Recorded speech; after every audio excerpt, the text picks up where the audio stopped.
might be live. Let me... Oh, I should have had this pulled up ahead of time. Oh my god. What do I want here? I want that one. This one. I just want to double check my sound and my visuals over on the stream itself. So I'm just going to pull it up here on YouTube real quick, and then I'm going to get started. For those who may be here, I can't see yet. Oh, it says I'm live. Okay. Where's my microphone? Okay, there it is. Should probably maybe move things a little bit. I just want to double check my sound and my visuals over on I can hear me. the stream itself. See me. So I'm just going to pull it up here on YouTube real quick, and then I'm going to get started. So that means for those the rest of you unfortunate here, souls can too. All right.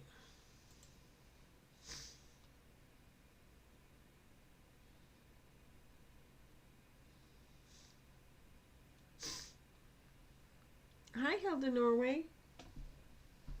How are you? I hope you are well. I hope everyone's well.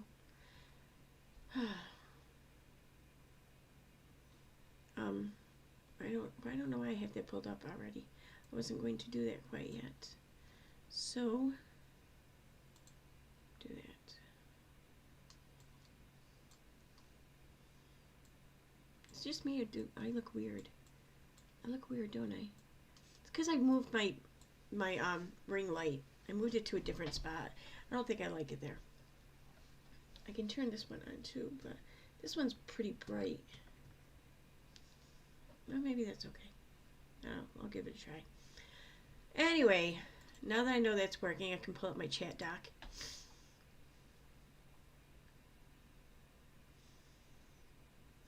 How's everyone doing? I hope everyone's having a great Monday night. I, as luck would have it, I had tonight off. I was supposed to work, but I was called off. So yeah. I mean, it kind of sucks because it's my new job and I really like working there. But I get to work there tomorrow night, Wednesday night, Thursday night. But I kind of like my Monday nights too. But they just it's a local neighborhood bar, and he hasn't been really pulling in the business there, and he just doesn't want to keep it open if no one's going to come in, which I don't blame him. And probably after the holidays, and I told him, maybe try and just have an event or something there on Mondays. Do something like trivia night, whatever. And, he's like, yeah, we're definitely after the holidays, so. Yeah. Oh, well.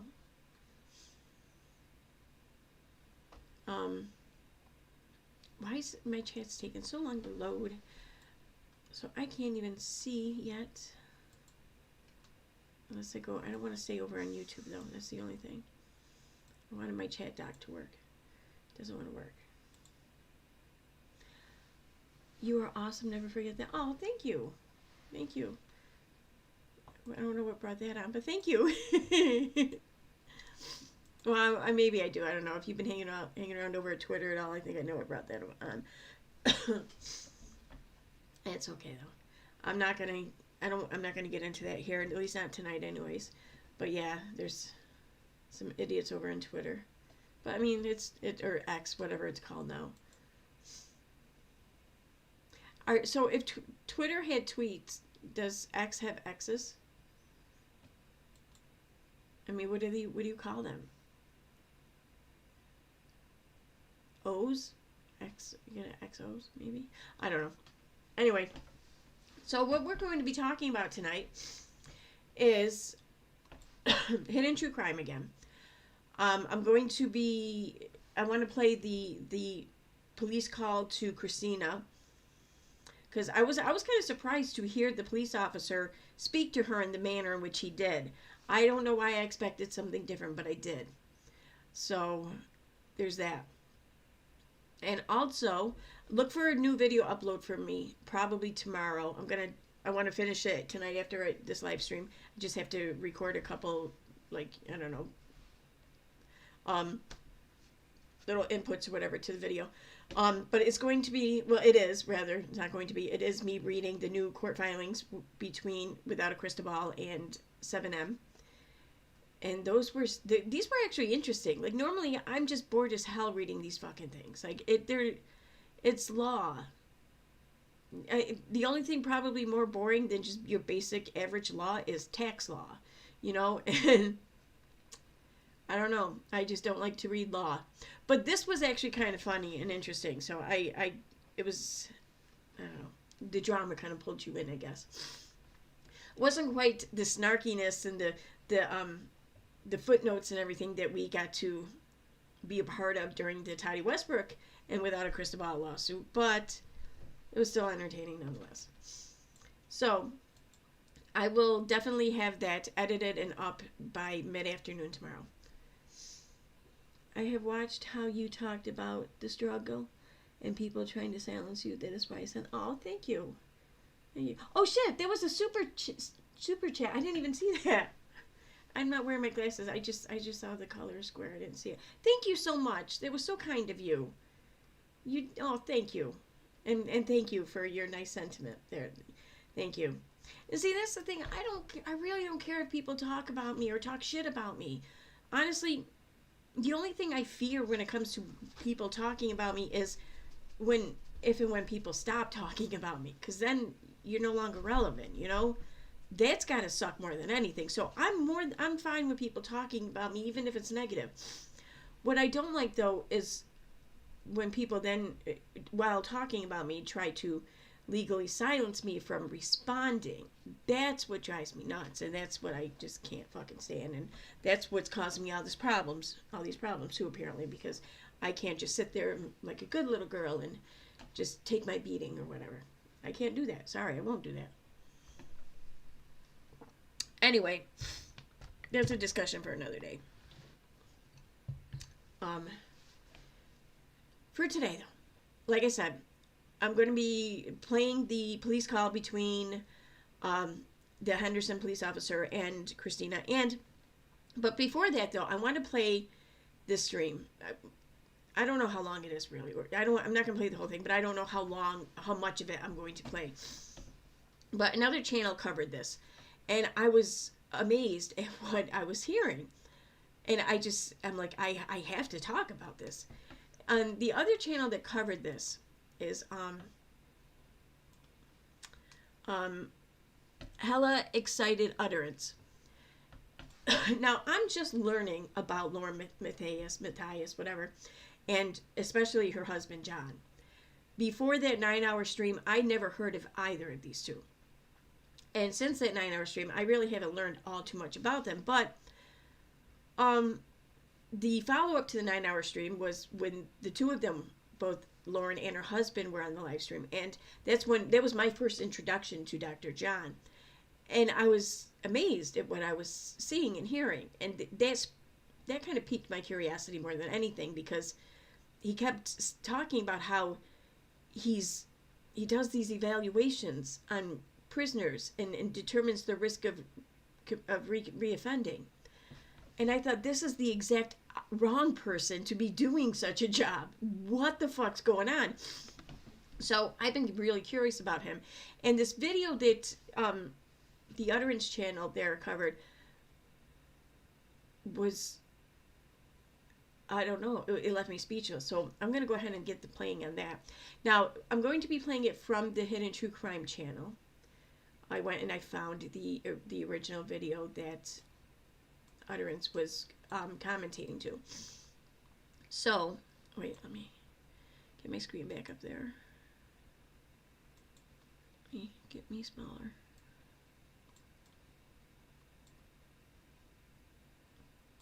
There we go. And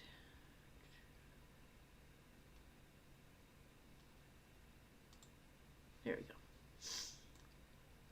Okay, so the name of this stream is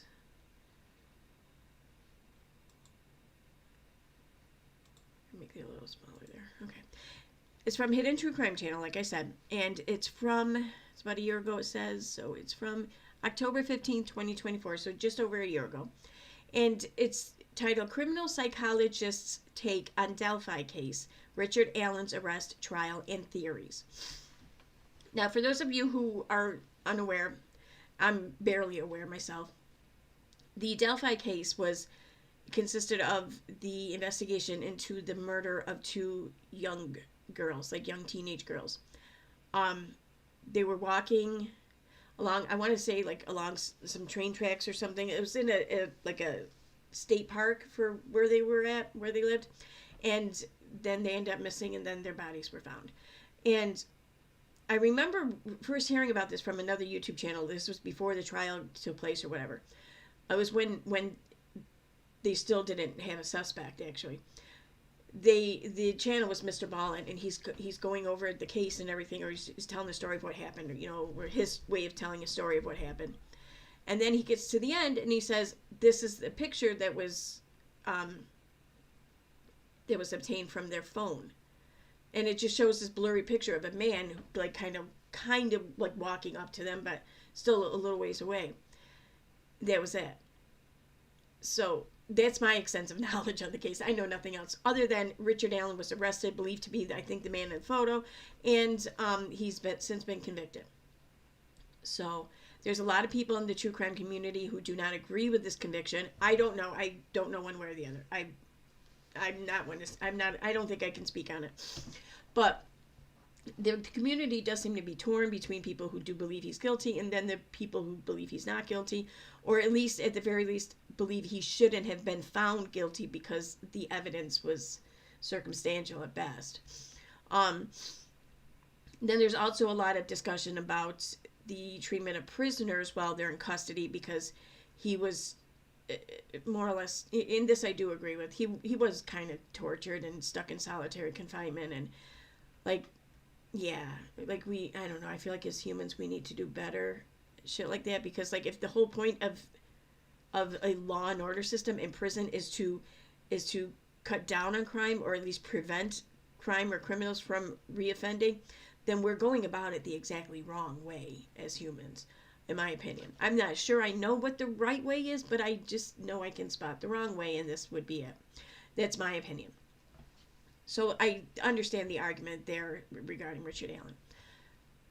So considering all that, this stream here, I believe that this was after his conviction, maybe, or maybe it's before his conviction. They're talking about the likelihood of Richard Allen being guilty and everything, and I don't think a whole lot was really known about him at the time, or maybe even now, but it does seem that if he is in fact guilty of this crime, he basically committed it out of the blue. Like, there wasn't some like long history of him progressing up to murder. It's just out of the blue. He went from this law-abiding citizen with nothing on his record to all of a sudden having killed 2 young teenage girls. That's where we're at here for this video that I'm going to be playing. And Dr. John is going to give his assessment on Richard Allen based on this one incident. And this is where I find it extremely problematic, because the facts and the truth, and even is right there in front of his face, and his own wife is putting it right there in front of his face, basically disagreeing with him, but not overtly disagreeing with him. And he doubles down. Like, what? Like, you attest to be this professional in this field of criminology, of psychology, and your response to that is to double down like a fucking 12-year-old. Okay. Like, you are the exact wrong person for this type of job, in my opinion. Allegedly, whatever. So let's go. Of the confessions that Richard Allen has made, you can hear that, right? We know that at least some of those have references to sexual motivations. So again, that's consistent with the research we know about these types of crimes. It's consistent with the fact that you had Gaza's population Wait a minute, is on the brink of famine. A crime scene with 2 naked bodies for a certain period of time. I want to see something here. 1 second.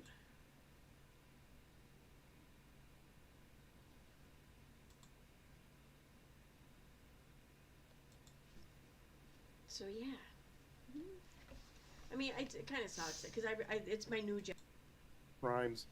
It's consistent with the. Let's go. Of the confessions Okay, that no, it Richard sounded Allen fine. has. All right. All right, I'm good. I'm happy now. Turn that back on.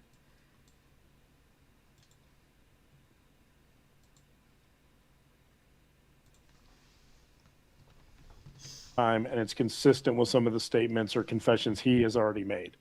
So if you're looking for motive, the probability is that these were sexually motivated crimes. Yeah.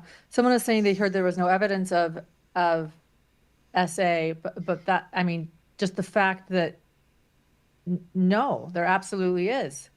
They had been undressed. That alone is evidence of an SA. But you're not even there yet. But What? I just had to, sorry, got distracted by the chat. But that alone is evidence. But anyway. I'm not. I need. Well, okay. I can't really debate, dispute, or even agree with much I'm going to hear about this case because I don't know. But I do remember hearing that there was no evidence of this crime being sexually motivated in nature. So, yeah. Why is this alert coming up? Okay. Oh, that's why. Sorry. Whenever I get a phone call when I'm streaming it or just on the computer, it fucks everything up. It didn't quite fuck it up this time, but I want to try to prevent that too. So, and it's gonna wait forever. There we go. Okay.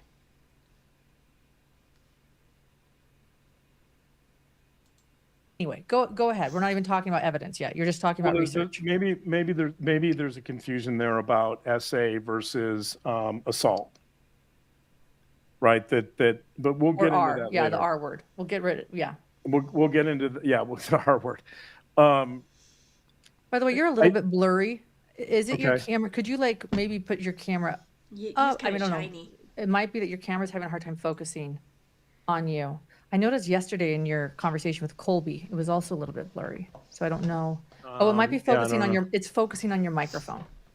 Oh, your camera's well, focusing on your microphone. So you can't. Okay. You can't blame it. My microphone's pretty appealing. Okay. Moving on. What? So let's start with that. Whatever. You know, I think it's important. So whether this is Allen or not, whoever committed these crimes, the research, I'm going to keep this playing, but I'm just going to turn my camera and my microphone off for 1 second, so I have to blow my nose. So statistics would indicate a sexually motivated homicide. The crime scene would indicate that. I think that's what we're looking at here. Yeah. As I said, it's entirely possible that maybe some random stranger or strangers, I guess, you could argue that maybe from the Odinism perspective, that there's some type of sacrificial element. But honestly, like most Odinists aren't going to sacrifice children. But let's. I don't want to get into that now. That's a different topic. What the fuck did he just say? Right. We'll stay focused. We're trying. There's so much. We're trying so hard. Right. Stay focused. No, I gotta hear that shit again.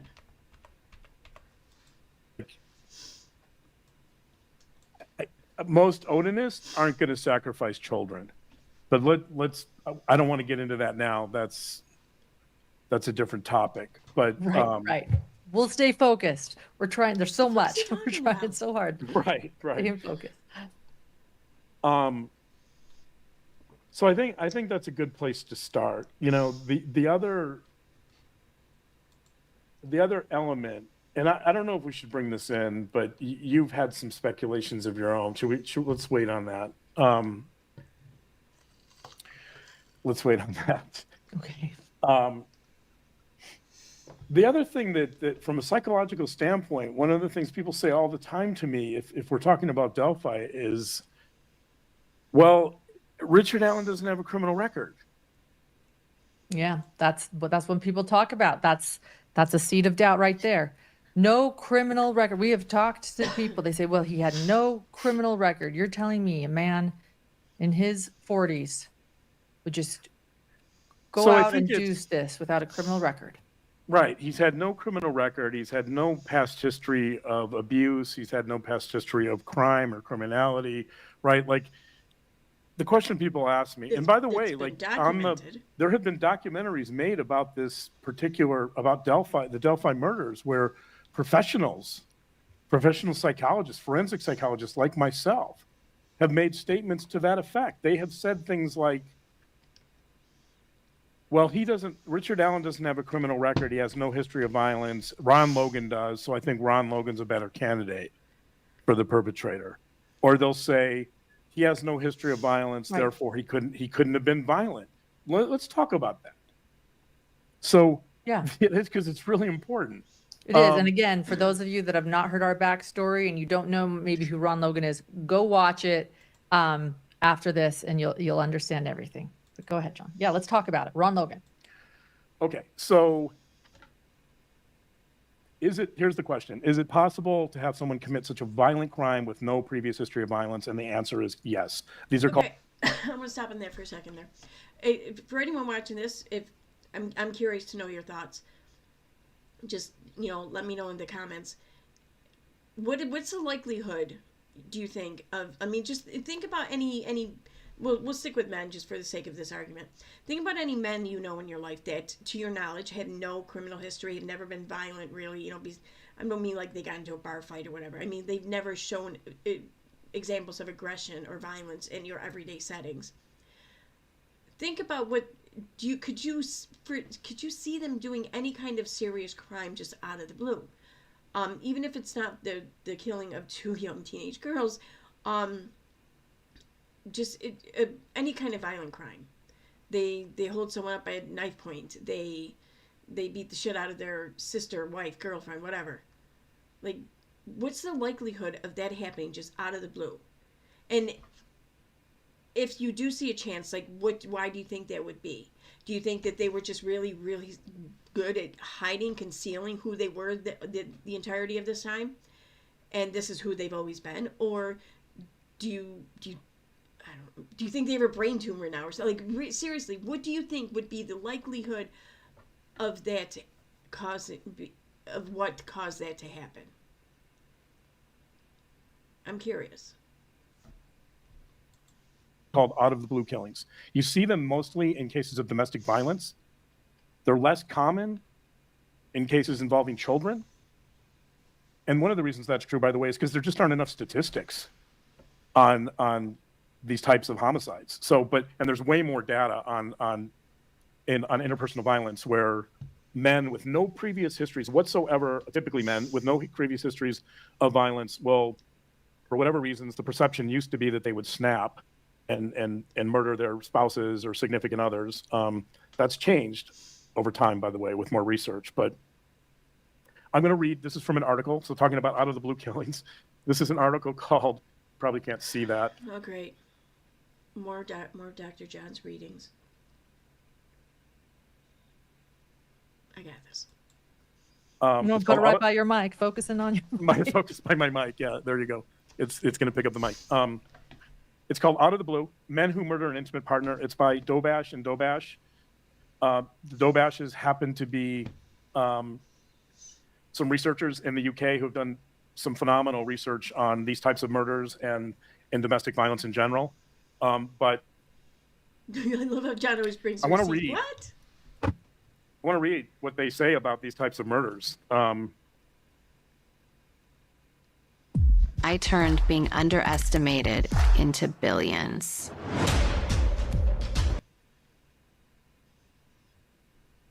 So they looked at 2 groups. They looked at what they called the no convict group, meaning these are men that have no history of criminality, and they had another group called the previous convict group, or the Prev convict group. So they looked at 2 groups, and they wanted to know the differences.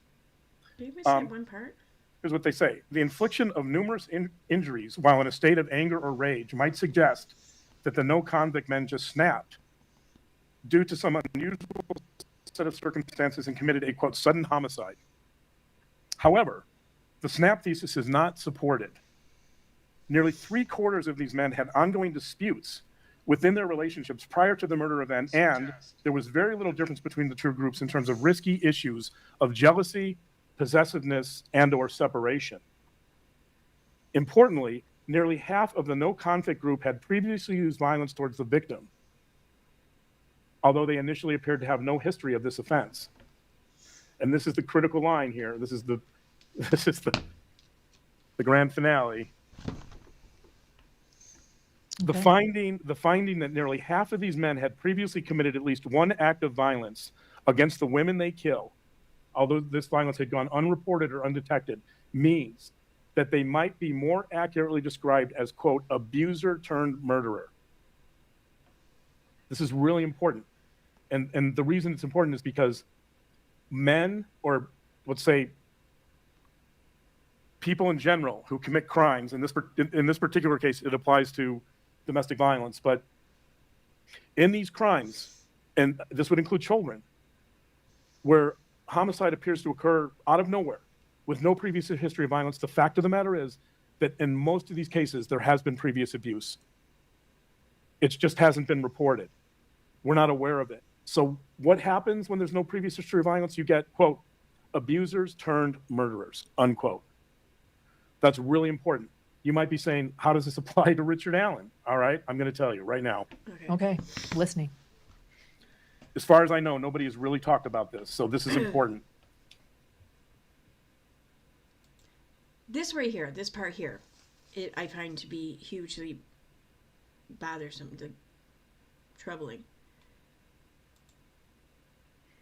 Officers, this is from a report by Fox 59 in Indiana, November 1st, 2022. This is shortly after he was arrested.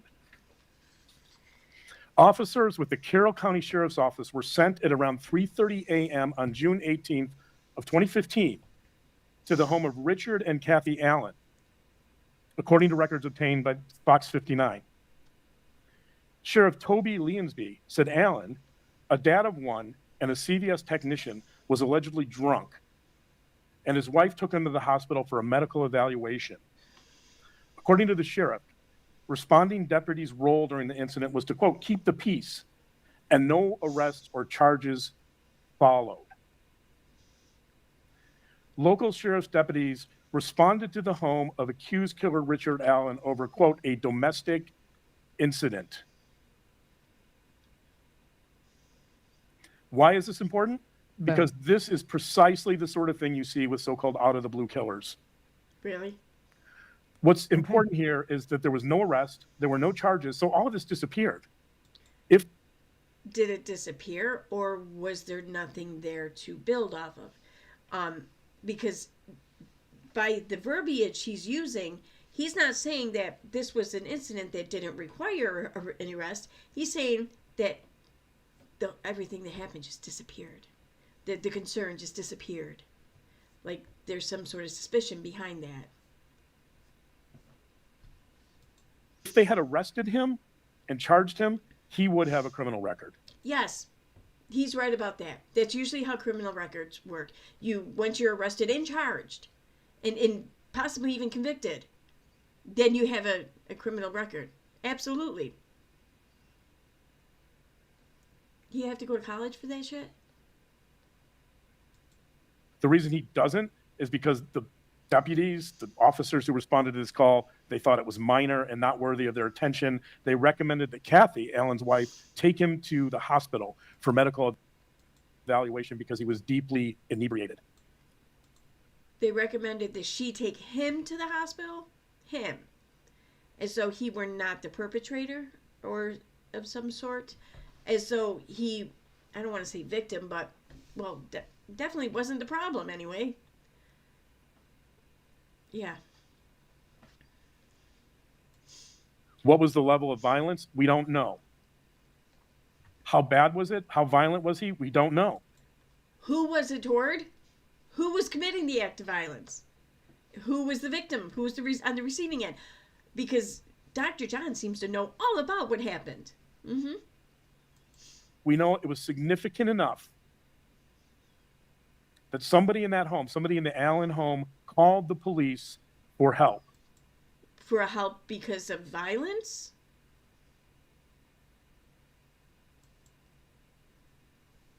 So does Richard Allen... Boom.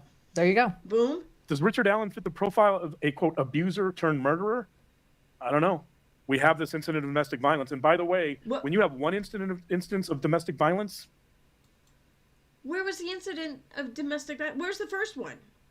Because this was a domestic incident, I thought. This was a domestic event. This was something that happened in the home, basically. Something that happened in the domicile, the home. But why does he automatically jump to it must be violence? What kind of home does he live in? What the fuck? it suggests that there's strife and turmoil in that home that we have no idea about. Wasn't he an accused killer at the time? I imagine that there's strife and turmoil in every aspect, every part of his life, every arena, whatever. Because he's been accused of killing 2 young girls. I'm thinking anywhere he shows his face, or doesn't even show his face, he's dealing with bullshit.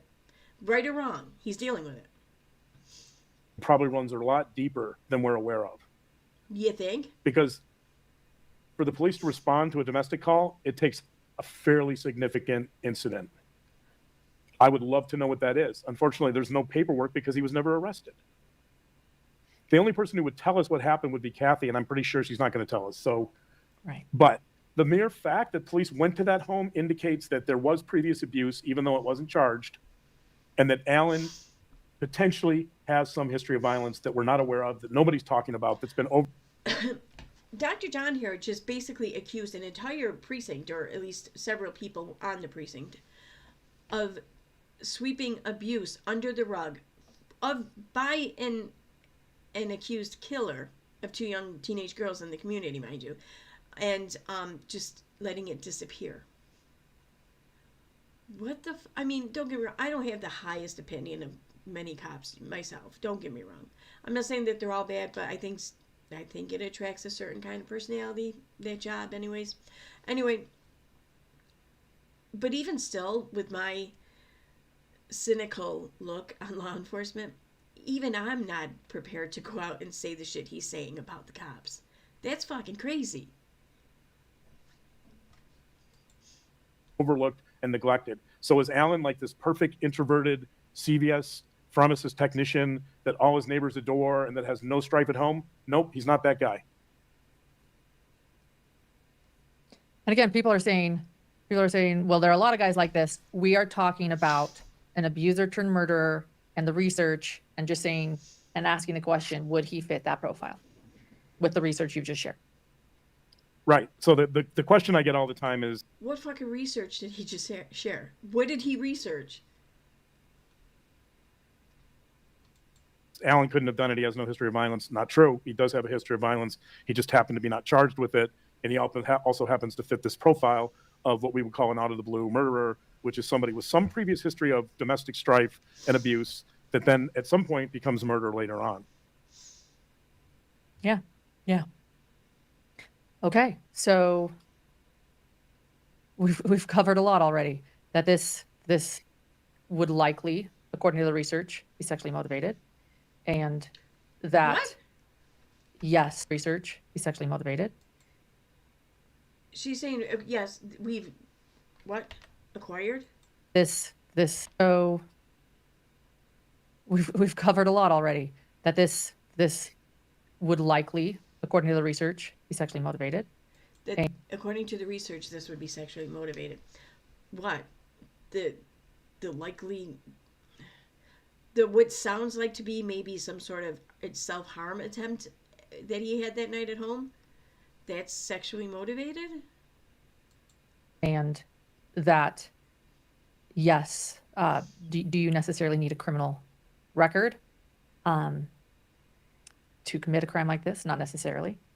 Nope, you don't. Okay. You absolutely don't. And I could amplify this narrative. I could run with this even further and say, well, we're going to deepen this a lot, by the way. I'm still at the surface of our analysis here. Oh, God. But it's not hard to imagine a guy like Richard Allen having, for whatever reasons, having sexual fantasies about young teenagers, young female teenagers.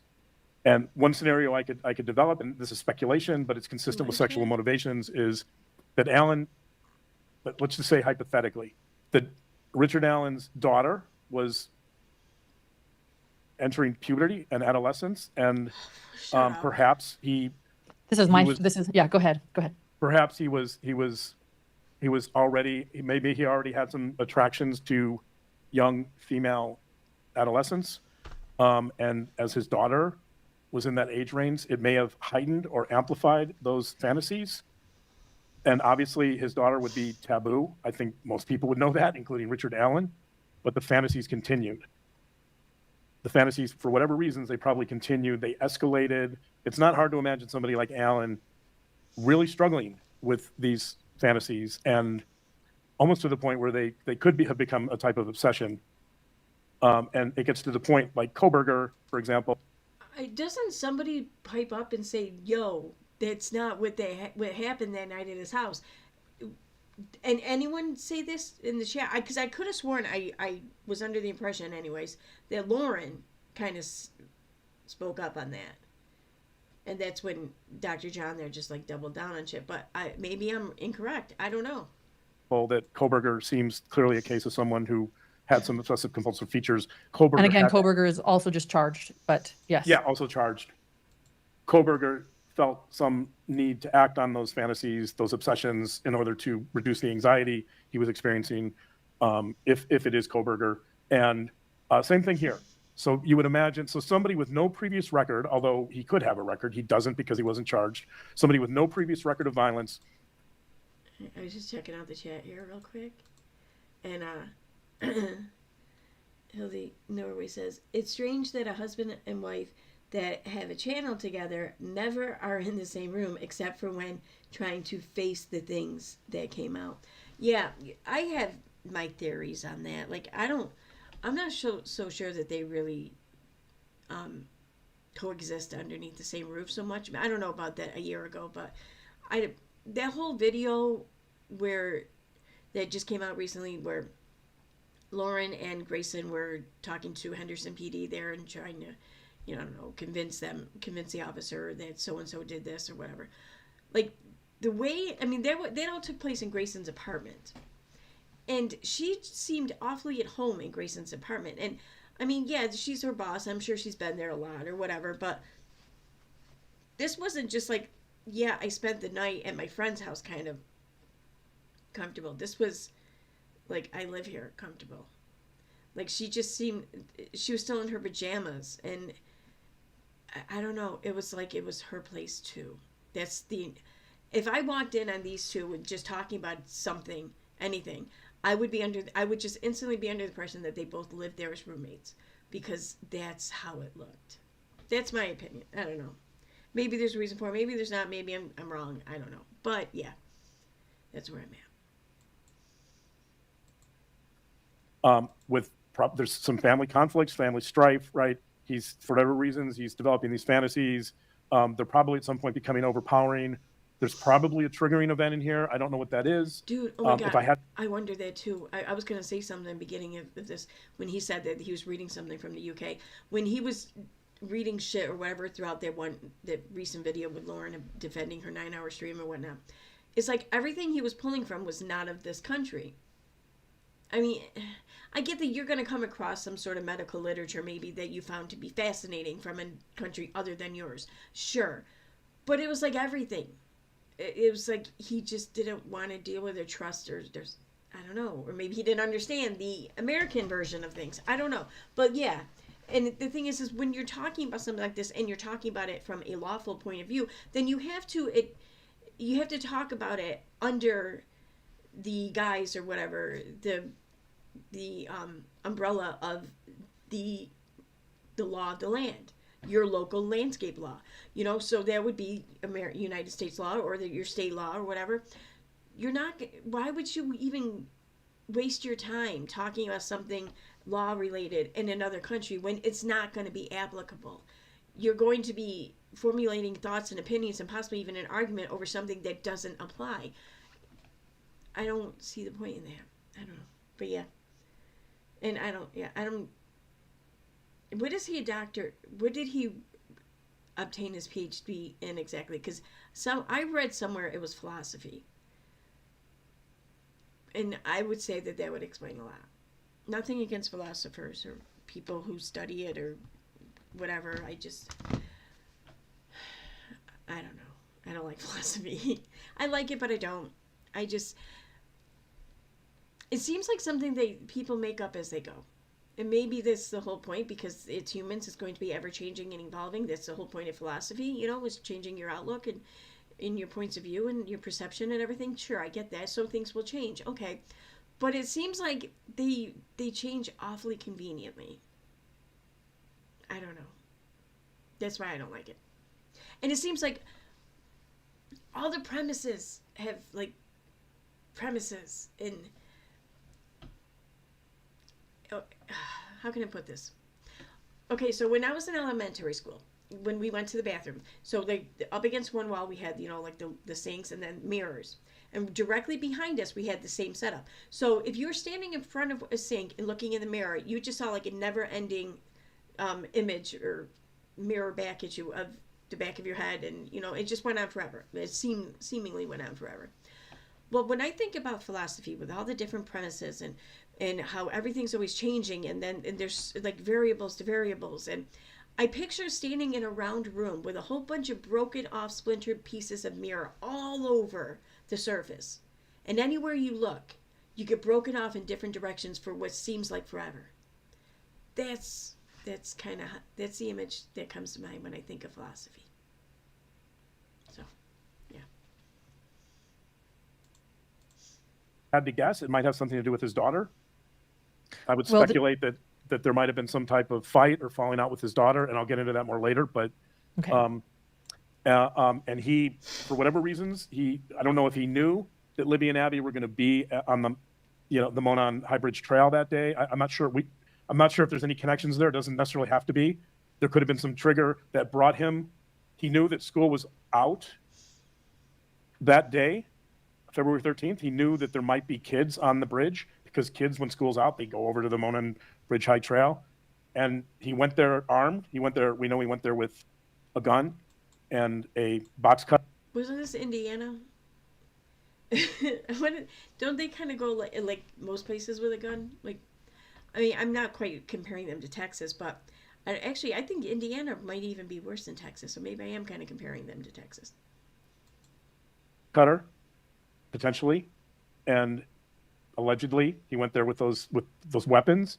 He may have just been looking to see if there were any victims that he could, it could have been opportunistic.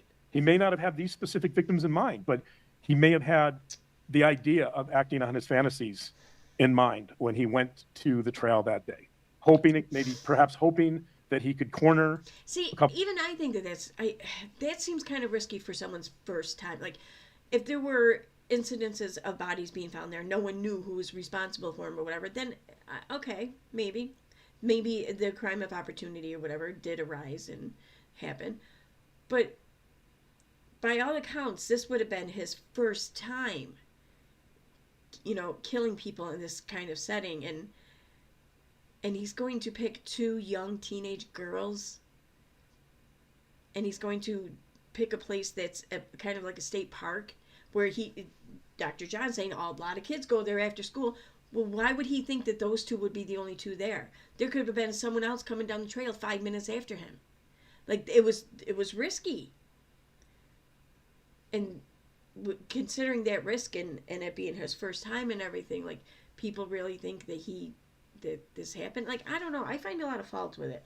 I definitely don't think he should have been convicted under the evidence that he was, but I don't know if he's guilty or not. Couple of victims into, as he says, down the hill, that he can corner them at the end of the bridge, push them down the hill into a remote area, and then take advantage of them. And this theory is compelling to me, but it also answers, I think, another question that is asked a lot when it comes to this case, which is, what would the motive be? And could this be a crime of opportunity, or would he have to know the victims? I think trying to understand, many people are asking, is Richard Allen's daughter the same age? No, she's not. She was a young adult when this happened, in her early 20s. Yeah. So the question is, did he need to have a connection to them? Or could this have been, okay, you're already shaking your head, could this have been a crime of opportunity? Does there need to be? The way that they just described it, his daughter, I was under the impression that he had a daughter around the same age. Now they're saying, well, no, she was a young adult, so they weren't quite the same age. What the? A connection between Richard Allen and Abby and Libby? No. I mean, there might be. We don't know. This is where law enforcement really needs to look under every rock. Did he know? Is it possible he knew? He must have known that school was out. Did he know that they or some young adolescent females were going to be on the Monon High Bridge Trail that day? I mean, he probably suspected it. Did he know that those two victims specifically were there? I don't know. But it doesn't have to be that he knows. It simply has to be that what has to occur is that for whatever reasons, for whatever triggering event occurs, that he wants to head out there and see if he can take advantage of a situation that might develop. He wants to find an opportunity potentially to corner probably one young girl. It happened to be two. I don't necessarily think he intended that, but I think his goal is to act on his sexual fantasies.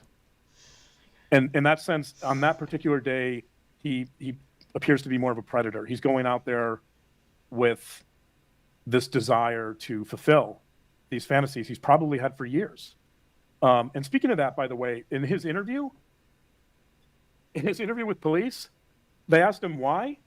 So he says quite explicitly in the probable cause statement that he's there, he's on the trail, he's on the bridge. He acknowledges he's on the bridge. And not only that, but at least three other hikers that day, adolescents, by the way, who were out of school, they saw him and identified him too as bridge guy. Okay. But this is fascinating. And this is a little tidbit that nobody's talked about. Did Richard Allen know that he was spotted by these other three adolescents? I mean, if he did, then it further kind of leads to my argument. This seemed awfully risky for a first timer. The police asked him, well, okay, you went out on the Monon High Bridge where people saw him going out at least 50 feet onto the bridge. Obviously, he went across it, but they asked him, why were you up there? Okay, I want to let you in on a little secret. It is the perfect holiday gift for any of your friends, or if you're... You know what he said to that? You know what his response to why he was on the bridge? Because, quote, he wanted to, quote, watch the fish. Quite high. Yeah, right. Like, let's think about that statement for a second, right? Like, first of all, the bridge is so high that you're not going to see any fish. It's a nonsensical statement. It's just one of those little pieces that if you want to try to exonerate, I don't know how Richard high Allen, this bridge is, but depending on the size of the fish, you can absolutely see them. And I say this because there's an amusement park about 2.5 hours from where I live. It's called Darien Lake. It used to be Six Flags. I don't think it is anymore. But one of the things that they have there, one of the attractions, is called the Sky Coaster. And what it is you're standing under this really tall arch, and these two cords come down, and you get on this like bungee suit kind of thing, this big huge contraption, whatever.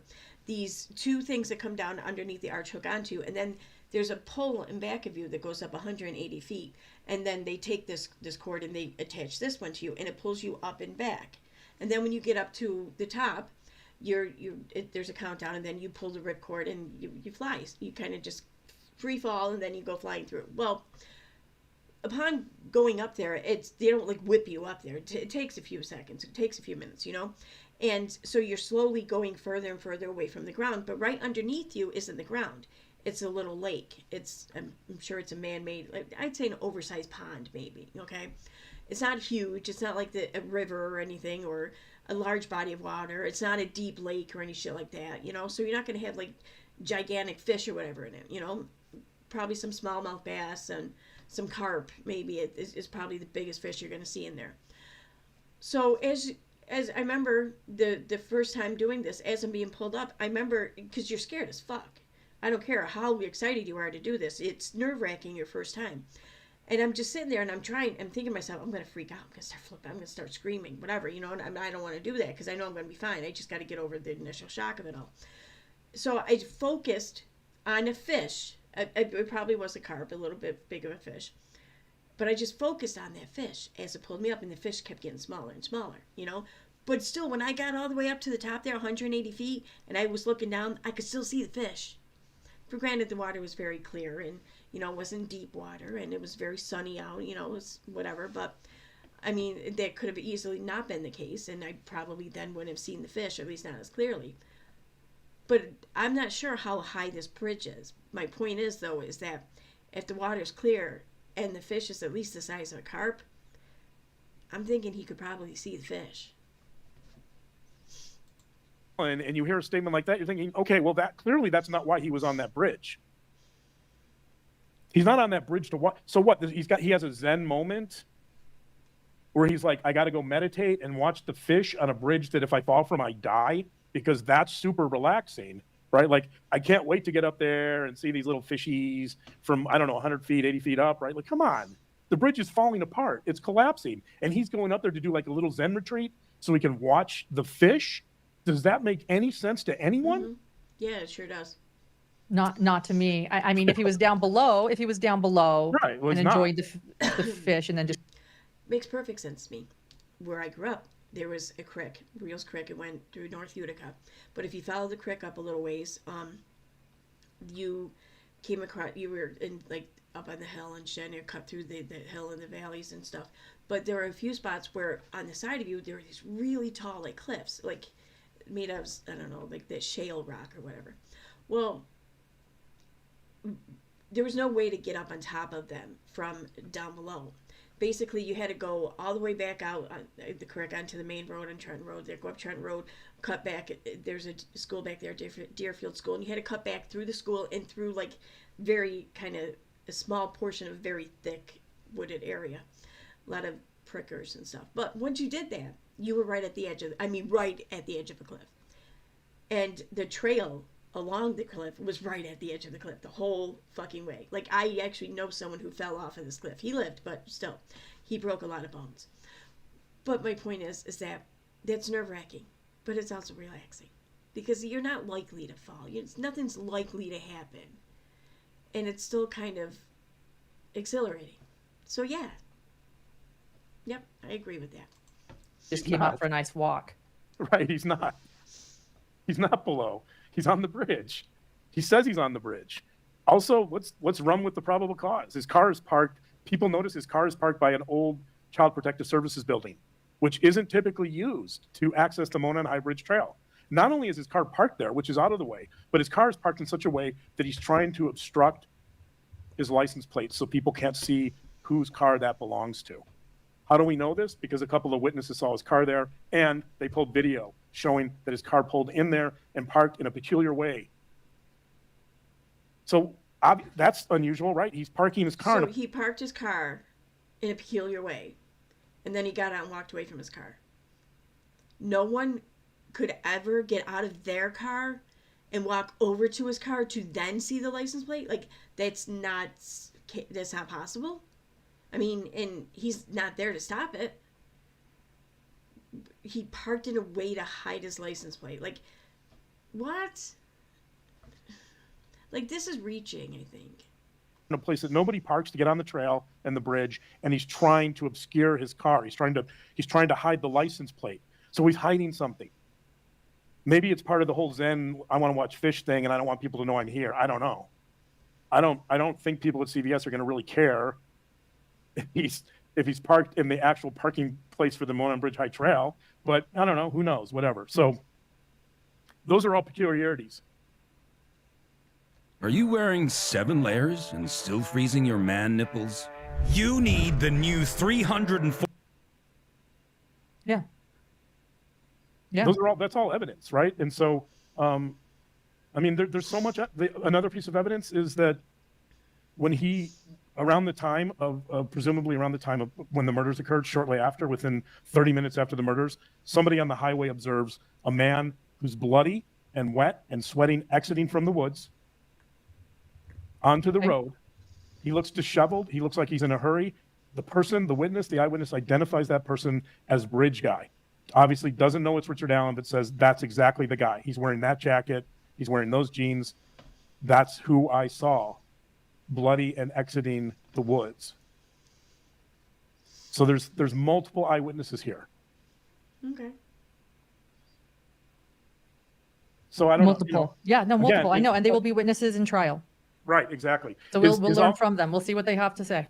Is all of this definitive proof? She wasn't listening to what he was saying. It was the most generic fucking response ever. Like, multiple. Multiple. Yep, and then they're going to be witnesses at trial. And we're going to hear what they had to say. Oh my God. Proof that he committed these murders? No, it isn't. It's still circumstantial. Yeah. But we're still just scratching the surface here. Right. Who knows what we'll learn in court? But it's interesting, and I think these are simply. I think these have what you are sharing has never really been discussed when it comes to this case, and so I appreciate you sharing all of this. For those wondering about both sides, you can go to our backstory. We are discussing the arrest of Richard Allen and answering many questions that many people have asked with all of the documentaries, with all of the profiling, with all of the ideas. We're understanding what the research shows, what the evidence may show. Oh, what's that? Oh, I'm looking at there's here, over here in the comments. The witness saw a muddy person, not bloody. Cops suggested she change it to muddy and bloody, and it was the wrong color jacket. Oh. Huh.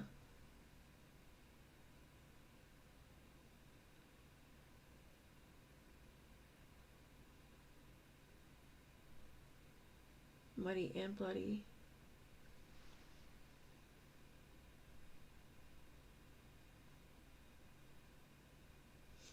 Interesting.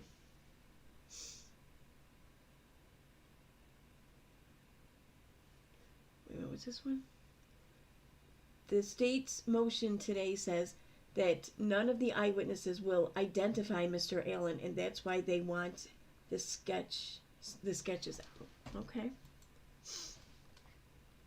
Yeah, and so much of this is this is all in the motions. It is all in the motions, all of this. That stuff's in the probable cause statement, as is the 40 caliber unspent round, which let's just throw that in, like more evidence, right? There's a 40 caliber unspent round that matches precisely Richard Allen's gun, which police confiscate. They find in his home years later. They test the bullet, test the gun, the Sig Sauer model P226. He's owned the gun since 2001. He's the only one who's had access to the gun ever. He acknowledges that in his interview. Of course, there's always defenses for why that bullet isn't from his gun, but that's not what ballistics found when they tested it. So you have a bullet from Allen's gun, suggesting that, which, by the way, in the video recording of Bridge Guy, where he says, guys down the hill, one of the victims, I don't remember which one, I think it might have been Abby. Abby says gun. She sees a gun. She says gun, right? The person has a gun. There's video evidence of whoever the Bridge Guy is, that person has a gun. And then there's a 40 caliber unspent round found between the two bodies at the crime scene that matches Richard Allen's gun. Right. And of course, I'm sure we'll hear defense witnesses sharing that it's, sketchy whether it matches or not. But you'll hear according to the you'll hear defense witnesses arguing that, and since you and I have talked to defense attorneys, we know what they're going to say. Right. They're going to argue that's a common gun, that it could have matched any of them, that everybody in Delphi has that gun. That's what they're going to tell you. They're going to tell you, by the way, about Bridge Guy, who Bridge Guy happens to look exactly like Richard Allen, but they're going to tell you that everybody in Delphi, Indiana, and everybody in Indiana in general looks exactly like Richard Allen.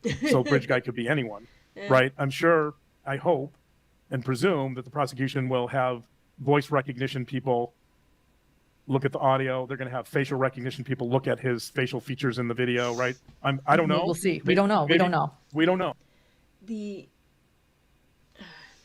Right. I can't read that. The Dolan statement doesn't exist according to LE/the state. You can see the fish from the bridge. He had a day off of work and went on a walk. All right, like the bridge. I think hiking was his plan. He got into a confrontation with the girls. YouTubers who have visited the bridge say you can see fish in the shallows. Thank you. Yeah, okay. Evidently, Dr. John has not spent much time out looking at fish.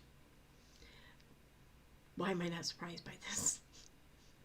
Like, he doesn't even strike me as the fly fishing type.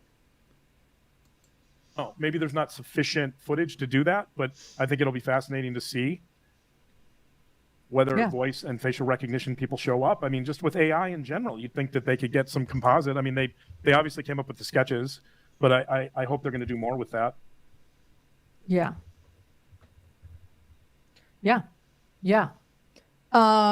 This education is very appropriate for those asking. It might not be appropriate for you. So trigger warning, if you don't like this conversation, we recommend not listening, but it is an appropriate conversation that we are having right now.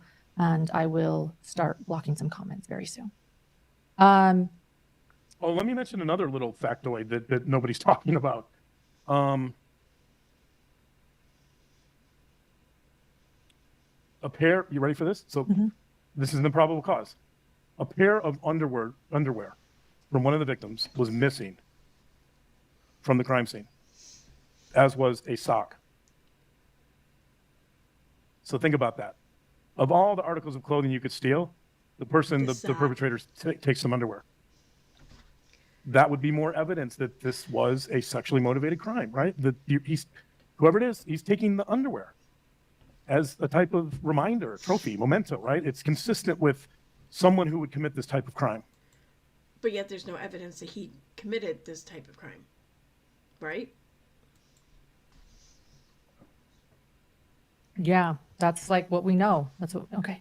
Oh man, why is my nose all stuffy now? You know, I have so many questions. And of course, a lot of people. I'm sure I'm stirring the pot a little here, but. You are stirring the pot. But some people, yes, you are stirring the pot. You are delving into a theory with the evidence that the prosecutors laid out, and Richard Allen is behind bars, and a lot of people are trying to process if he even fits a profile. But you're saying he could fit a profile, and if he did fit this profile, what would be the... Well, I mean, Dr. John could fit this profile too, right? I mean, if we're talking about just who could fit the profile, or how if someone could fit it, a specific someone could fit it, I mean, I don't know. I mean, they have every right to say the things they're saying. Sure, yeah. You know, I'm not saying that, but you know, like I've said before, just because you have the right to say or do something doesn't make it the right thing to say or do, or make it right to say or do that thing. But I think someone allegedly with Dr. John's education and professional experience, you would think that he would wield this power a little more responsibly, but guess not. The motives and what are some of the evidence? Right. I'm saying that if you don't think he fits the profile, then you haven't thought enough about this case. Yes. Right. I mean, people in my profession are saying he doesn't fit the profile, but I'm not sure they're aware of it. I don't know. I'm not sure they're aware of the fact that there's plenty of murders committed where there's previous criminal activity that's never reported or detected. Number one. Yeah, but. And number two. Aren't those who are considered like out of the blue killers or whatever? Aren't the majority of them they end up killing their spouse, their partner, their loved one? You know what I mean? It's not typically a couple of strangers at a state park, let alone two teenage girls who is going to invoke a lot of emotion from the community. I mean, you know, it's. I've worked with sex offenders for years. I've done groups for hundreds of sex offenders. Sex offenders will have fantasies for years and years and years and not act on them until there's some triggering event. They will not have criminal records. That doesn't mean that they're not capable of committing that crime. If you get to the fact that the motivation here was sexual, then that's all you need. But you have more than that. You have the domestic violence incident that's essentially swept under the rug. Okay. Why is this important, by the way? I'm going to go back to the plague in Thebes with Oedipus. That in order to get to justice, we have to deal with the facts, right? We have to deal with the evidence. the reason why Odinism is not being presented in this case, at least not so far, maybe they'll convince the judge, is because there's no evidence tying the Odinists to the crime scene whatsoever. There's no eyewitnesses that see them there. There's no cell phone data placing them there. Right? That's a problem. If you're gonna point the finger at Odinist, you better be able to figure out how to put them near the crime scene. What? Yeah. What about the question? I want to ask a question. One of the defense's arguments is Richard Allen is only 5'5", and probably similar height. You know what? Forgive me. I don't know how tall Abby and Libby were at the time of this crime, so I'm not even going to speculate there. But he is not a tall man, and there were two of them. What about the people who say, could he have really pulled this off himself? I'll tell you, if you're not large physically and you're not going to overpower human beings, I'll tell you how to do it. You level the playing field with a gun. When he's on the bridge and one of the victims says gun, the whole equation changes. Those victims, when they know that the bridge guy is carrying a gun, it doesn't matter how big he is. It doesn't matter his physical stature. He has a gun. Yeah. If I'm out, I don't know, if I'm at the grocery store and I run into a 12-year-old that, you know, is much smaller in stature than I am, and he pulls a gun on me, I'm not going to try to overpower him. Right? So right. It doesn't I hear you. It's a silly argument because weapons level the playing field. Weapons mean that whoever has the weapon has power. The person with the gun is in control, not the bigger person. Yeah, I can buy into that. Yeah. True. Right. I mean, even if the smallest person had the gun. You know, there's a lot of confusing things about the crime scene, particularly, and this is where some of the ritualistic stuff comes in. You know, Libby is undressed. Abby is dressed, but in Libby's clothes. It looks like they might have been staged. Would this fit a profile of this type of crime? And of course, this is, you know, an explanation of perhaps something ritualistic. Of course, that's the defense's, or was the defense's theory. You know, they're not necessarily going to be able to share this theory in court, but. Well, first of all, their expert wasn't particularly qualified. Their expert was No, this is a impeached, Sure. impeached very strongly by the prosecution. This is still theory. Sure. Well, let's talk about let's And talk he's about the not clothing. Wait a minute. Let's talk about the clothing. Okay. What does that Yeah. mean? What does that mean to have one victim is undressed and the other is in the Okay, sorry, I don't want to read over that. That's You can made. hear that, right? We know that What did I at least unpause? some of those have Oh, references sorry. to sexual. Okay. Hi, no power in the verse can hold me. The stream turned a lot of people off. Dr. Yarn was grasping at straws with his theory that came off incomplete. And he is not being truthful regarding the lack of evidence of Odinism and or some sort of cult-like activity. No, this is still a theory. This is the first I've heard of any Odinism stuff. Like, what? I should learn more about this case, but still, regardless, what he's basing his theory on is it's negligent, in my opinion. It's negligent of someone with a platform of their size, regardless of what size it was back then. It was still pretty large, I think, and it's definitely negligent for someone in his position with the amount of expertise that he claims to have. Like, people might actually believe him. That's crazy. At least to believe him based on nothing other than just him saying it must be so. That's crazy. My opinion. Whatever. Motivations. Oh, So again, that's the wrong one. the other victim's clothing? it's hard to say. I think that I'm gonna let this play for a second. I'm just gonna go grab another tissue, because my nose is running still, and I don't know why. Sorry. But I'm gonna let this keep playing. I'm gonna be back in like 2 minutes, so I'll be right back. that here's what I think here's what we can assume. I think we can reach some conclusions about what happened. Number one, he had the victims undress. That's clear. Because at some point they both had to be naked. In order for one victim to put on the other victim's clothes, they had to both be naked at some point. I think the reason he had them undressed is because he didn't want them to run. There's a lot of reasons you would have victims undress. Some of it is to create shame. That if a victim is naked in the woods and defenseless and feeling a lot of shame over being naked, they're less likely to attack you or run or take action against you. So he's doing this for multiple reasons. One, he's trying to disarm the victims. He's trying to get them defenseless and afraid and ashamed so that they're helpless. That's number one. Number two, he's also doing it for the sexual reasons I mentioned. So having the victims undressed creates, it accomplishes multiple goals for the perpetrator. Those are the goals. He's trying to fulfill a sexual fantasy, and he's also trying to get the victims in a state of dependency or helplessness so that they won't fight back and they won't run. And of course, the gun helps that too. But what, as to why the other one put on clothes, that's hard to determine. Can I share a story that was shared on our channel really quickly? I have it up.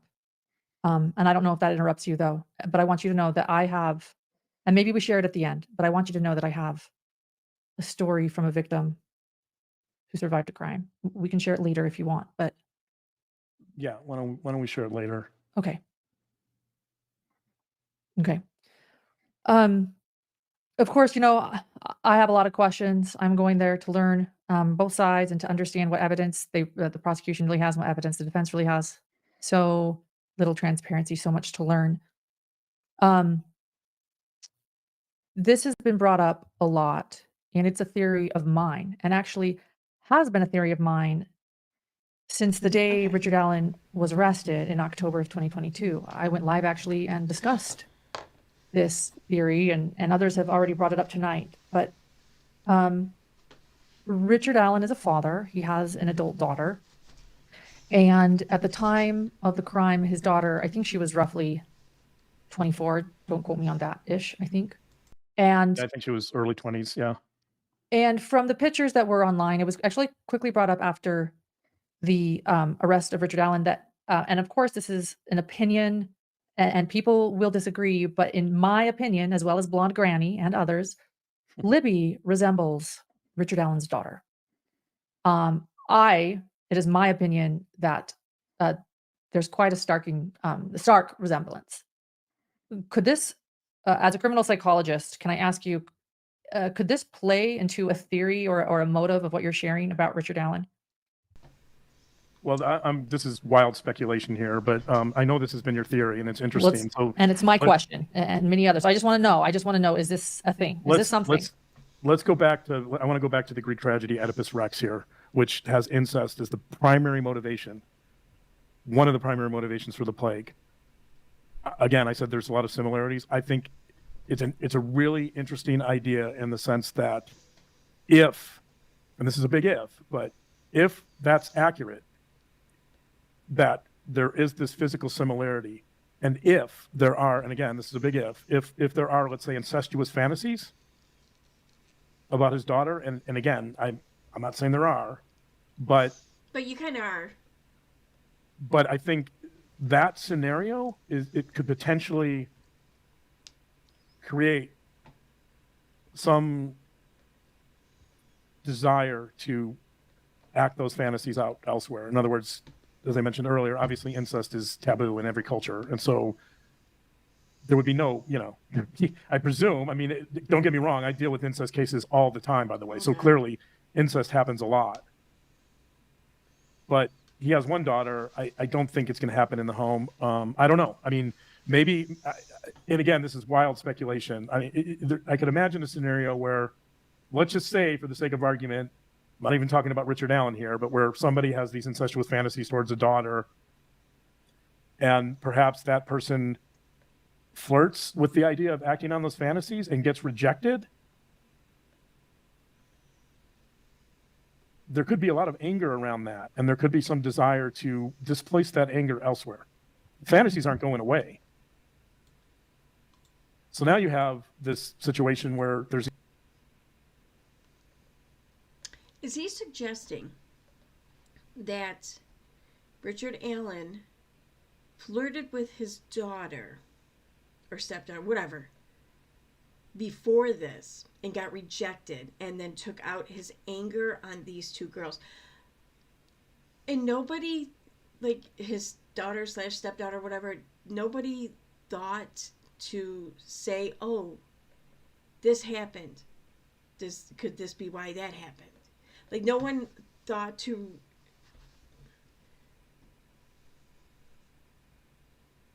That's fucked up. Like, you turned this young woman, well, maybe she's like 30 now, whatever, but still, you just turned her into a potential victim of incest, or at least of attempted incest, and also accused her of not revealing such important information as a result of two young girls being killed.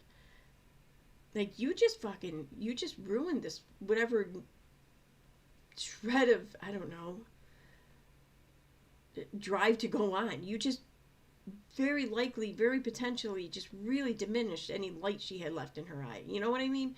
Like, you just really fucking took a shit on her. That's crazy. These incestuous fantasies, and maybe there's some attempt to act on them, and it's thwarted. And now you have all this anger underlying all of that. Or maybe you have anger because he feels like he can act on those fantasies. And again, I'm not talking about Alan. I'm just talking about somebody in Alan's shoes, right? That maybe somebody has a similar situation. I've worked with sex offenders who have done similar things, that they've had incestuous fantasies that they couldn't act on. So they've found other ways to act out those fantasies on other types of victims. They displace. And let me remind you, I don't know. I really don't want to say this because there's something about this man that rubs me the wrong way. I don't know. And all of this talk about working with sex offenders and whatnot. And, like, I'm not saying he's ever done anything. I'm not saying that at all. I'm sure he hasn't, whatever.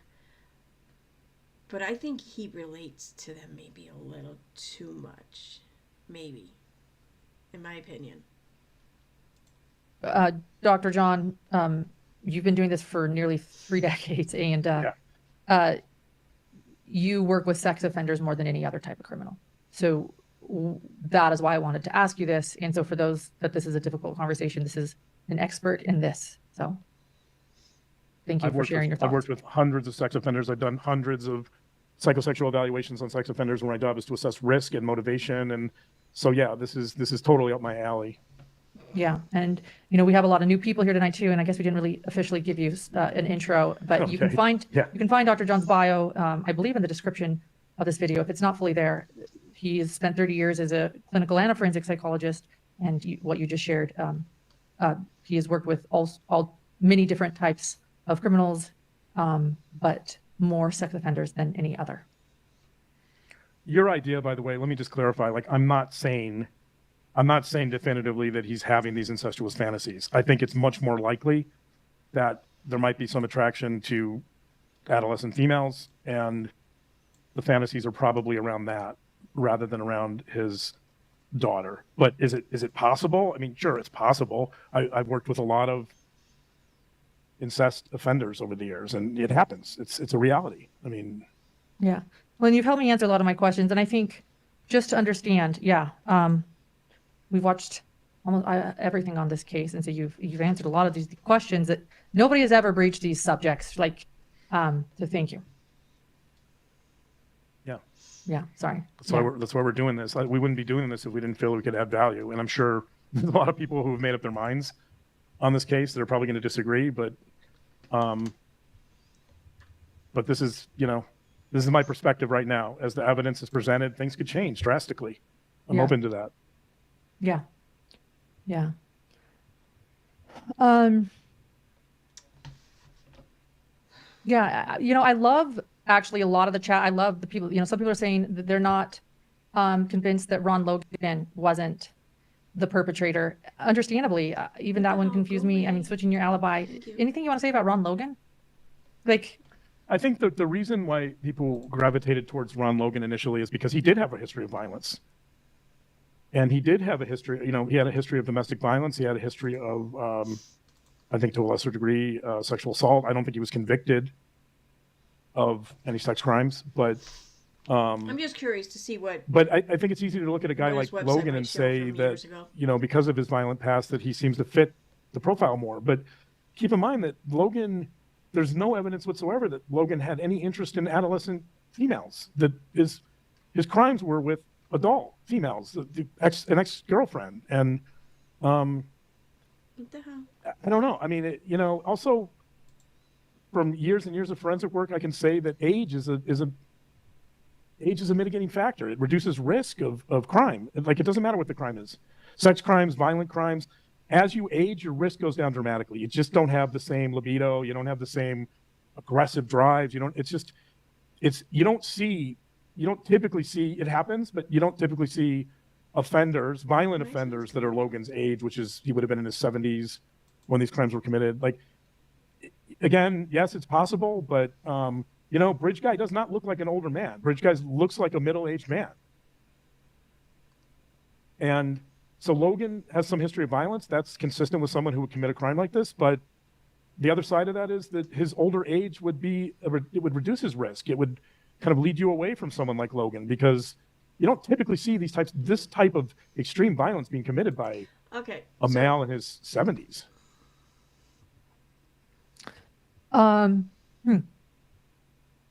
I want to talk about the lack of DNA at the crime scene, and more specifically, the lack of the idea that there was an assault, a sexual assault. Can you talk about that and explain that doesn't mean an absence of a... Have you not heard him up until this point? Absolutely, he can talk about this. He's been waiting to talk about this. Come on, you just made his night. What the fuck? Gee, oh my god. Assault, or your thoughts on that? Yeah, because that's a confusing thing to many people too. Yeah, let's define what we mean by an assault. And there's certain terms we can't use here because of YouTube. So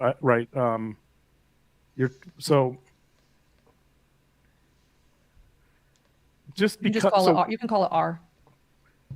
So if in an autopsy there's no evidence of R, that doesn't mean that there wasn't some attempt at that. That a sex crime can be a sex crime without any intercourse, without any penetration. But if there's evidence of something, of the attempt without completion, then that's usually added or included into the autopsy results. Like, they make note of that, and it will very likely make its way out to the public in a case like this. So, and I don't recall ever hearing anything about an attempt. I just heard that there's no evidence of any such thing occurring. So, yeah. Anyway, all right. So I'm gonna end this about here. I couldn't believe what he was saying, and I could have swore that maybe I missed it, and she did say it, or maybe I don't know, but I could have swore that she was like, yeah, but people say, or the police out the first responders say that this was over an attempt of self-harm. That's what happened. And he just, nope. Like, he's not buying it. Nope. Something happened, and then the whole charges of this disappeared. Anyway.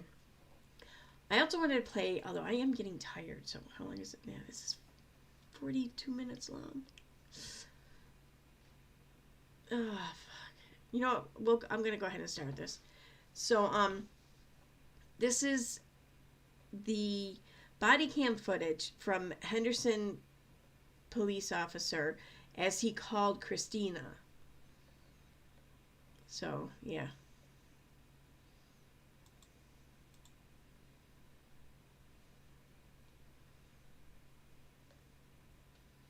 What is a lip combo? It sounds like a Happy Meal. I just call it a trio. Lipstick, gloss, and a matching.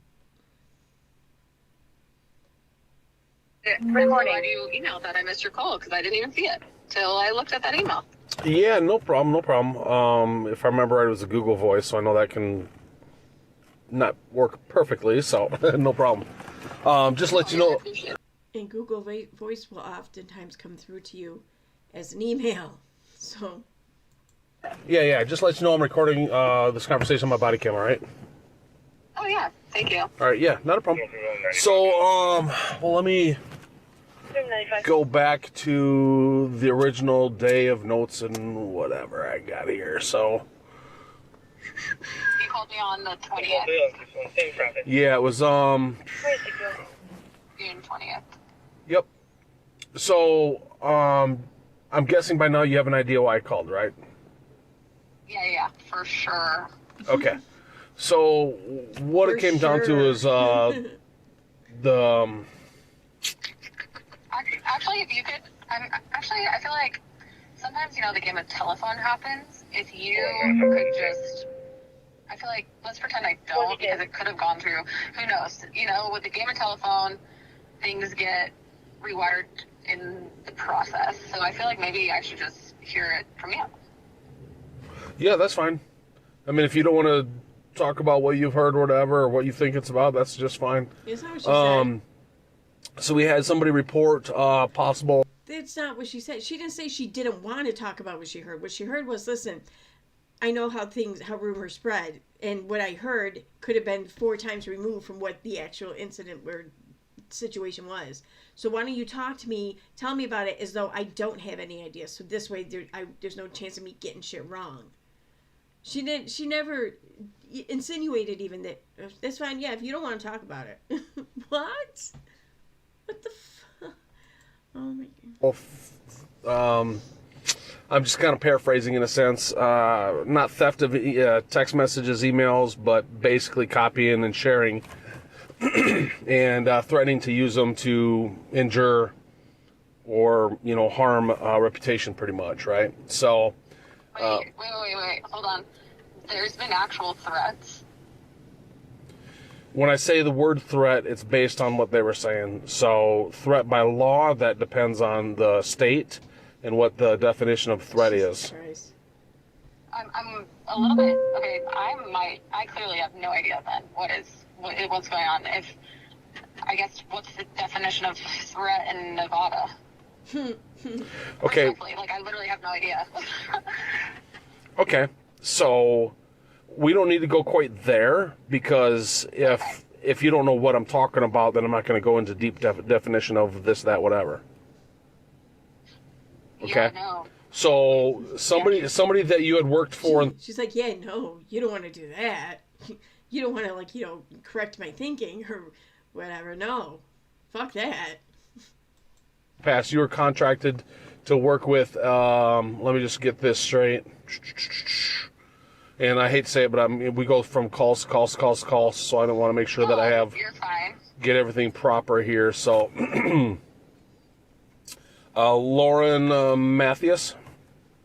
Yeah, Matthias. Matthias, okay. Why would you correct So me? you're contracted to work for her, I believe. Is that correct? No, I mean we were friends, and she asked me to do a few design jobs for her, and I said I would give her a friend discount, but I would still charge her. So I wouldn't necessarily consider myself a contractor for her. I was a friend doing a favor, and I obviously still billed for my time at a discounted rate. Okay. So you knew her, and you did business for her, compensated for it, whatever, right? Yeah. Okay. Well, there's between some other parties, there was discussion of and a particular email that went out about some text messages that could be damning to her in a sense from her point of view. Are you talking about the one Lauren sent herself? She sent it herself. I just know that there were some text messages out there. She was concerned of being put out in the public. Yes, but the email you referred to is an email that Lauren sent herself as well as others under a fake email address that was supposedly encrypted, but it was her. Okay, well, I don't know how you came up with that, but yes, it was by the email, Proton email, which is used for encryption purposes. Why she would email herself that, I have no idea. Considering it went out to several people and she was extremely concerned about the situation. So I don't know if you could enlighten me how you figured out she was the one that sent it. You're a healer, striver, after fiver, high achiever, dream believer. Excelsior University is.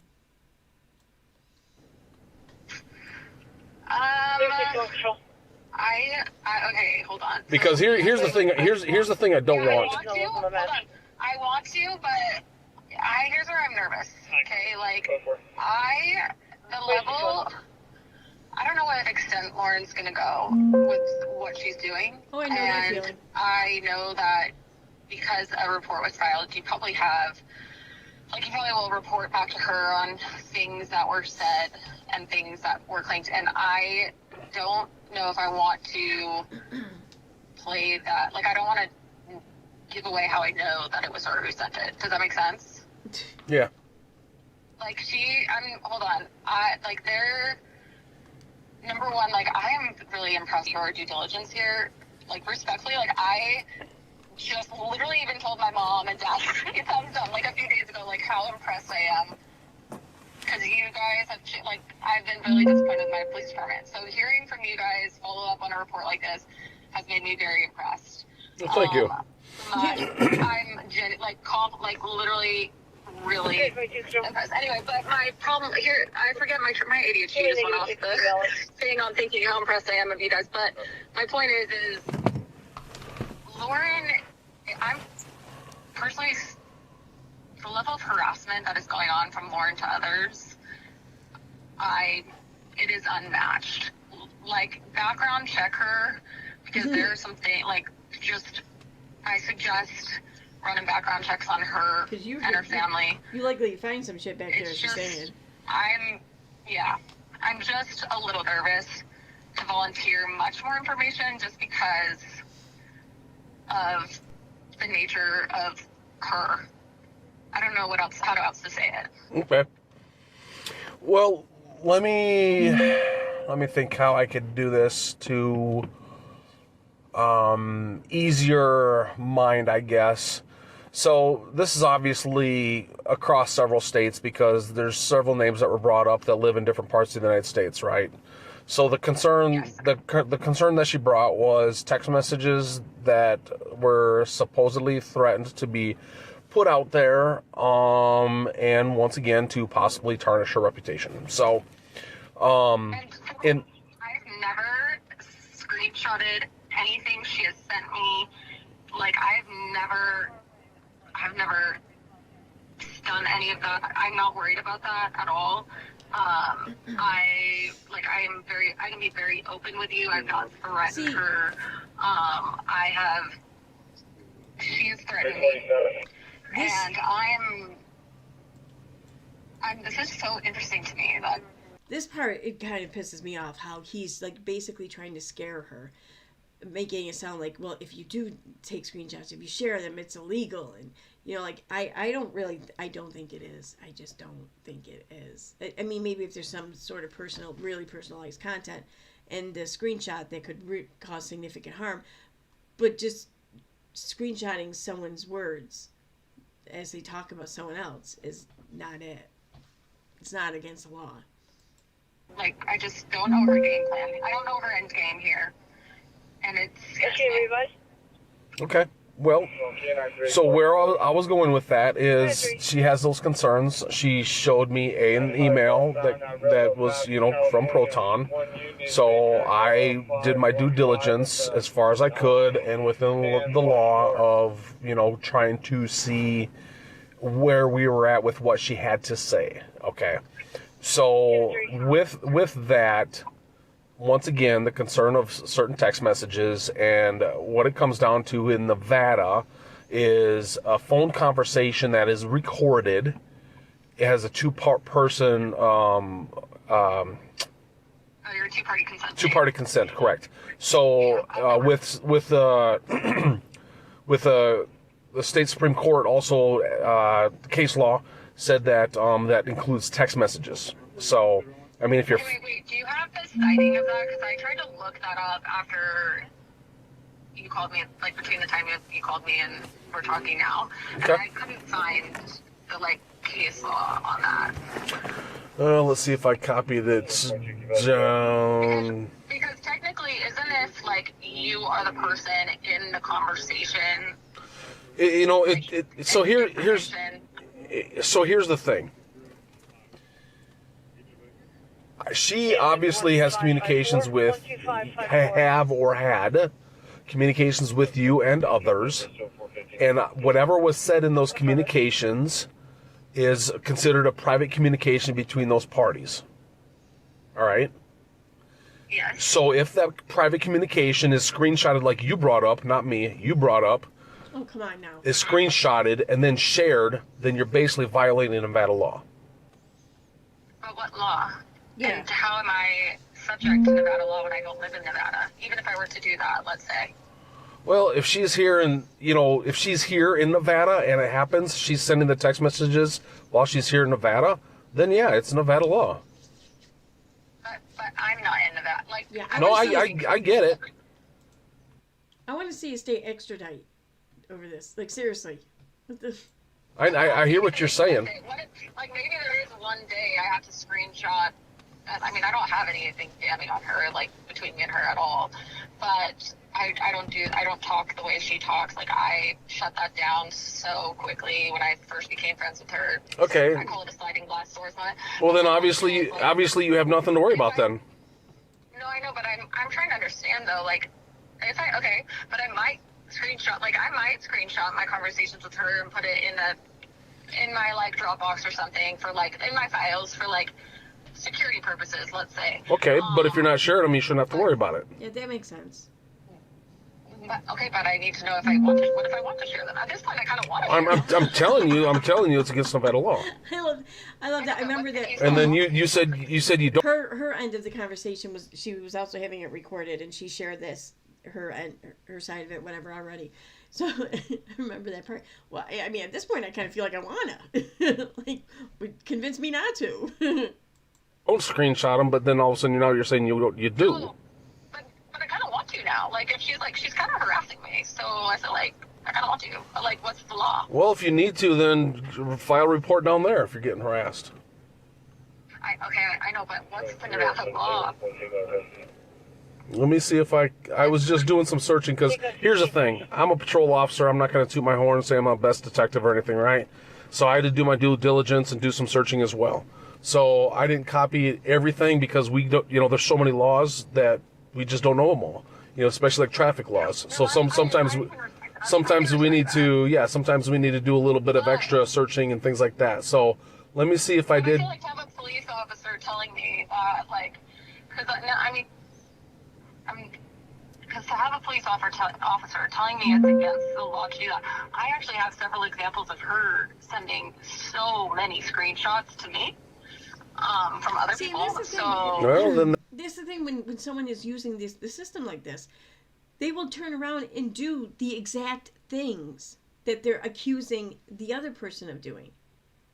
And then they will turn around and say, I'm not doing that. Or it's your fault that I'm doing it. You drove me to do it. If you hadn't done X, Y, and Z, then I wouldn't be over here all pissed off, forced to do G, H, and L, or whatever. You know what I mean? And yeah, it's kind of frustrating.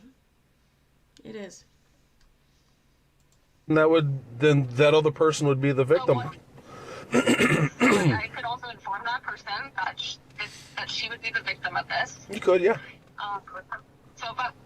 But my question is, like, I mean, obviously you don't know the case law off the top of your head. I have an officer calling me, spouting something is the law, and I want to know what, like, so I can wait a second for sure. Like, I know, like, I'm giving you grace here. Like, I get it. You don't have all the, like, I can't even remember my kids' names in a row at some time. Like, I can't even imagine remembering all the laws. So I can wait a second for sure, but I definitely am curious. In other words, she's saying, oh, I'm not going anywhere. I want to know this, but I will give you the grace of taking taking time to find it because I know you can't remember everything. But yeah, I'm not going anywhere.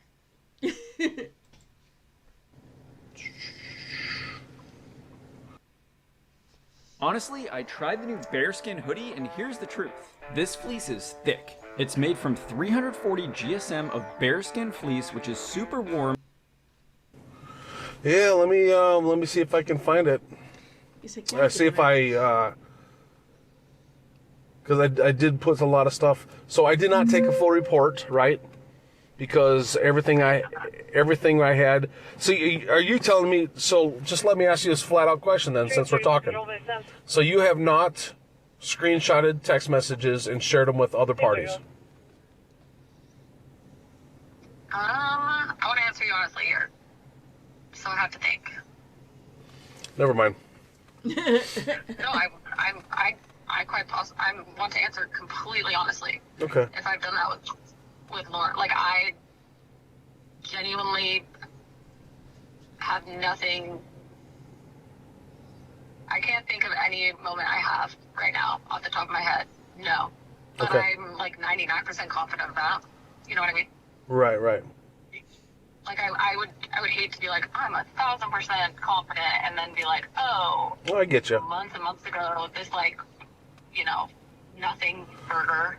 Right, I get it. Yeah, what happened 5 years ago? 8 months ago, whatever. Unfortunately, I was not friends with her 5 years ago. Oh. I bless the hearts of the girls who are, and I say that respectfully, not in the southern way. I live to the south, and they don't say that in a nice way. I don't mean it in that southern way. I mean it legit. I've cried tears for them with what they've gone through. Okay, I'm getting sleepy. I'm gonna. Yeah, no. So yeah. I'm gonna pause this for now, and I will come back tomorrow. What's tomorrow night? Tuesday? Yeah. It'll be late though. It'll be like late, like it was tonight again. But I will come back tomorrow and I will wrap this up. So thank you guys for being here. I got no video. It's from my phone. Why did my phone ring again? No, it didn't. I don't understand. Okay, whatever. No, there I am. Okay. Thanks for being here, and I will definitely be better rested tomorrow. I don't know. It's like 2 times a day I start getting really tired now, and it's always like early afternoon. Like I wake up at like 8:30, and I got all this energy and all these things I want to do, and I get started, and then by noon I'm just like, I need a nap.